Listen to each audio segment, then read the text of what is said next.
se retrouve aujourd'hui dans une nouvelle vidéo et je ne savais pas trop comment la nommer, donc le titre pour moi est encore un grand mystère. Mais aujourd'hui on va parler de comment bien choisir ses vêtements et pas à porter au quotidien, mais comment vraiment acheter de nouveaux vêtements et faire en sorte qu'on ne s'en lasse pas très vite ou qu'on ne les porte jamais. Le but de cette vidéo c'est vraiment de vous épargner des achats inutiles à l'avenir et donc je vais vous donner mes conseils que j'applique quand j'achète un nouveau vêtement. Donc il y a plusieurs critères quand on achète des vêtements auxquels on doit faire attention. Il y en a qui ont plus ou moins d'importance selon ce qu'on aime. Et donc on va faire la liste ensemble. Évidemment, le premier critère pour moi c'est un peu nos propres goûts, c'est les goûts personnels de chacun.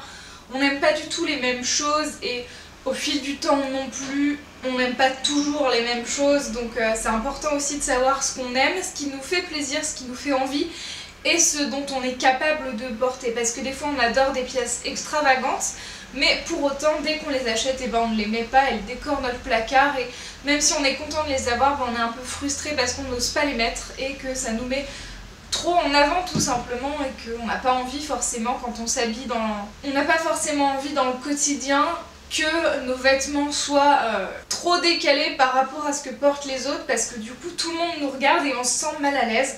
Donc c'est important d'avoir des vêtements qu'on peut assumer. Donc ensuite pour moi un critère important pour les vêtements à regarder c'est vraiment la qualité.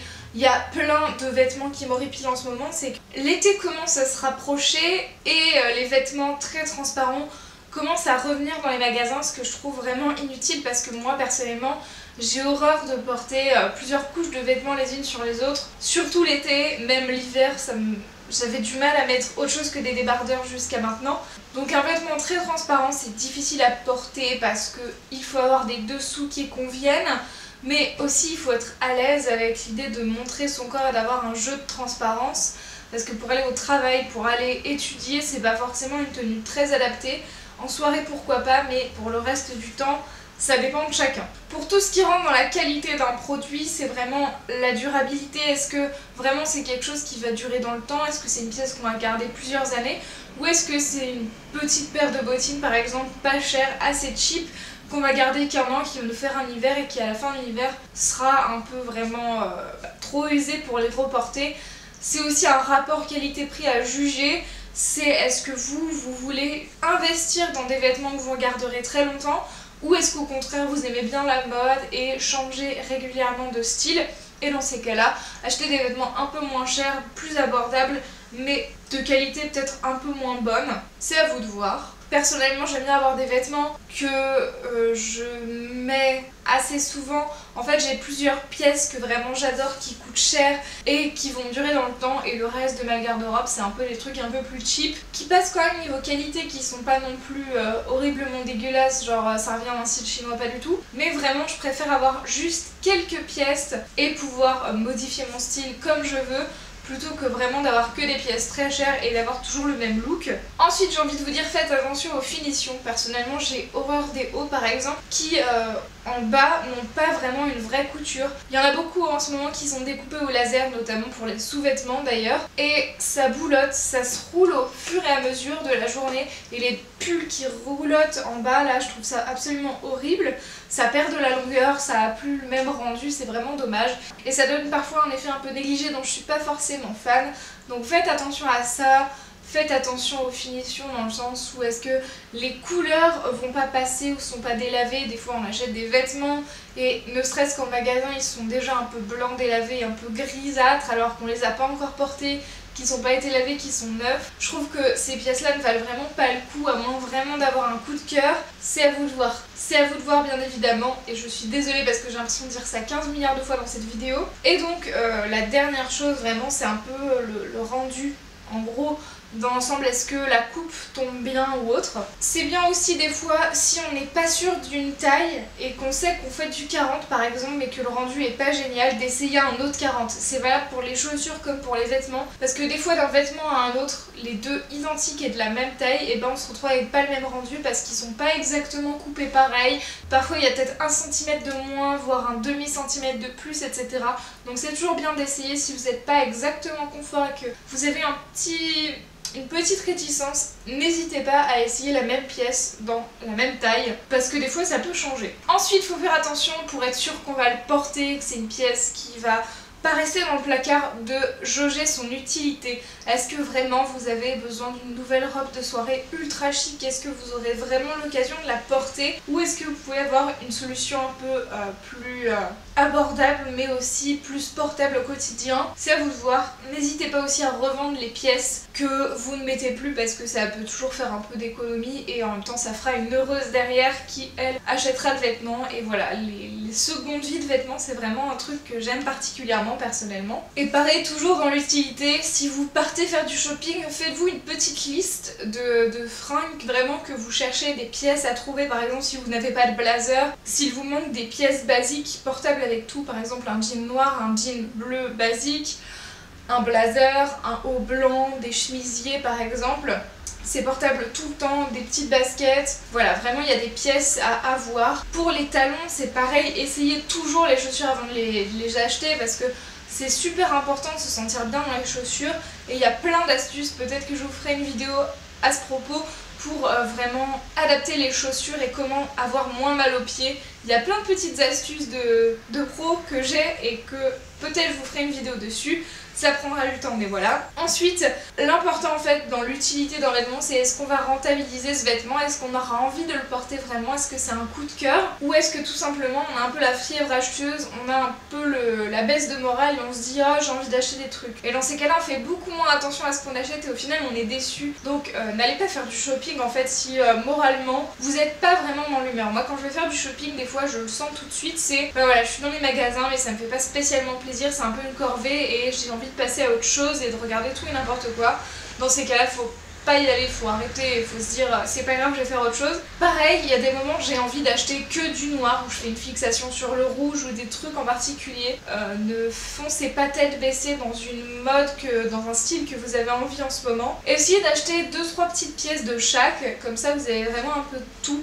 Et au final ça vous permet d'avoir des styles vraiment différents et de pas avoir 15 fois le même haut et avoir l'impression de s'habiller toujours pareil. Point suivant, on va parler prix. Et oui évidemment c'est quand même quelque chose d'important, on n'a pas tous les mêmes budgets et surtout il y a plein de boutiques qui sont abordables pour tous les prix vraiment. C'est que vous vous habillez chez Zara, Desigual, H&M, Jennifer, etc.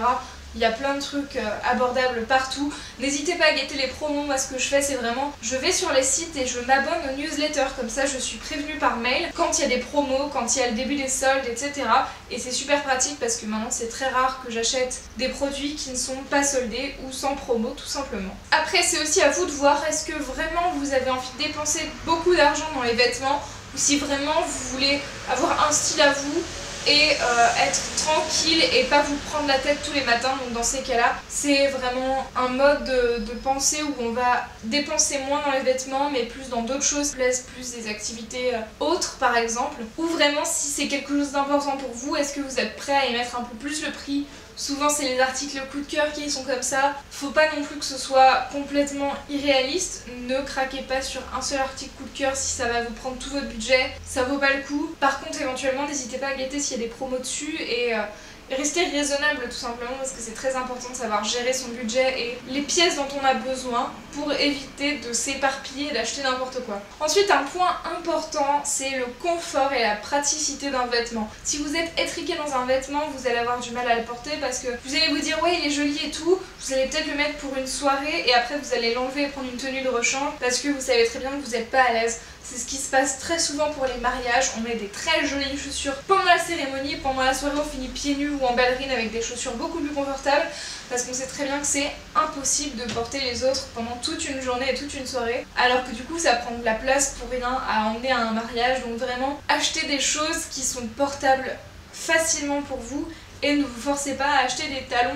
de 13 cm si vous ne savez pas marcher avec et si vous allez avoir mal aux pieds au bout d'une heure à peine. Après il faut aussi voir, acheter ses vêtements en fonction de son métier, de son quotidien. Voilà par exemple je ne vais pas acheter des chaussures pour mettre tous les jours à talons hauts si je passe mon temps à courir partout etc.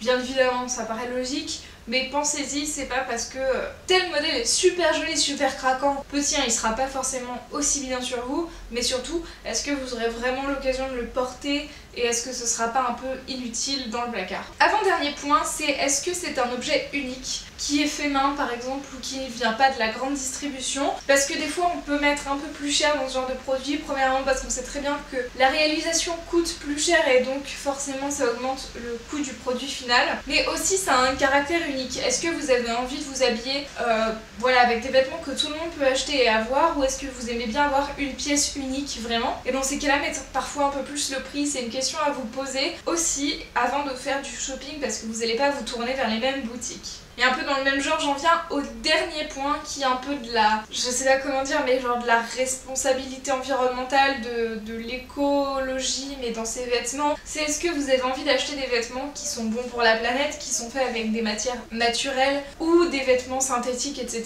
Est-ce que ça vous importe? Par exemple, Colline de la chaîne Et Pourquoi Pas Colline a sorti une collection de vêtements avec une marque qui justement fait des vêtements un peu bio, je crois, ou qui sont de matière naturelle. J'essaierai de vous retrouver la collection, de vous la mettre dans la barre d'infos. Elle a même fait un concours à ce propos. Et voilà, c'est quelque chose qui lui tient à cœur, et même si on n'est pas tous parfaits, des fois on a envie de faire des efforts et donc de se tourner vers des marques un peu plus écolo, on va dire. Même s'il n'y a pas vraiment de bon terme, je trouve, pour vraiment décrire ce procédé. C'est une question à vous poser aussi parce que, bien évidemment, on va pas se tourner vers la grande distribution quand on a envie d'être éco-responsable dans ses vêtements et dans son mode de vie. Donc c'est aussi une question à vous poser avant d'acheter. C'est est-ce que, pour une fois, j'ai envie de commencer à faire un effort en plus? Est-ce que c'est quelque chose que je fais déjà au quotidien? Ou est-ce que j'ai envie de regarder quand même pour voir, pour m'intéresser, et pourquoi pas trouver une pièce qui m'intéresse particulièrement et qui est éco-responsable. On a fait à peu près tous les points à regarder quand on achète un vêtement. Il y a aussi quand même 2-3 petites choses que je vais rajouter. Premièrement, c'est les instructions de lavage. Alors des fois on se prive de eau ou de trucs qui sont super jolis mais qui sont très peu pratiques à laver. Par exemple, ce qu'il faut laver à la main, on n'a pas forcément facilement la possibilité de le faire chez soi, ce qu'il faut forcément dégraisser au pressing parce que c'est absolument à des prix exorbitants et donc ça ne vaut pas forcément le coup. Faut aussi regarder le coût d'entretien qu'il y a derrière l'achat du vêtement. Et enfin, pour un petit conseil sur vraiment comment être sûr qu'on ne va pas regretter un achat, personnellement je fais beaucoup de wishlists, j'en ai toujours une en permanence qui est énorme et qui regroupe vraiment tous les domaines, et en fait tout simplement quand j'aime un produit et que j'hésite, et je le mets dans cette wishlist et de temps à autre je regarde s'il y a vraiment un produit que j'adore mais qui est trop cher, je le mets en page d'accueil de mon navigateur pour voir justement s'il va y avoir des promos, et dès que je l'ouvre, j'ai de nouveau l'idée, je me fais ah il y a des promos, il n'y a plus ma taille ou autre, et dans ces cas là ça m'aide à prendre du recul et aussi voir l'objet tous les jours régulièrement. Ça peut nous aider à se dire est-ce que je vais me lasser ou pas, et il y a plein de produits comme ça que j'élimine ou d'autres que justement j'achète grâce à cette méthode. Donc n'hésitez pas à faire des wishlists comme ça vous donne une idée globale de qu'est-ce que vous avez envie en ce moment. Est-ce qu'il n'y a pas des choses sur votre wishlist qui rentrent en collision? Est-ce que ça fait pas des doubles usages? C'est à vous de voir, et justement de prendre conscience vraiment de ce que vous voulez dans l'ensemble, parce que comme ça on s'y retrouve mieux tout simplement. Et comme ça on peut peut-être plus se dire ah voilà, par exemple là je vois que je suis dans ma période jean où j'aime particulièrement le rouge, et donc je vais essayer de me freiner là-dessus ou de faire attention et de trouver une pièce qui vraiment rentre dans tous mes critères et qui me fera vraiment plaisir. Évitez de faire trop de concessions sur vos vêtements, parce que plus on fait de concessions, moins on les porte, parce qu'au final moins ils nous plaisent. Donc n'hésitez pas, ça doit rester un plaisir raisonnable dans le prix et surtout un plaisir confortable à porter tous les jours ou pour les grandes occasions. J'espère que cette vidéo vous aura plu. On se retrouve très vite pour de prochaines vidéos tous les mercredis et dimanches à 14 h. En attendant, prenez soin de vous. Ciao ciao.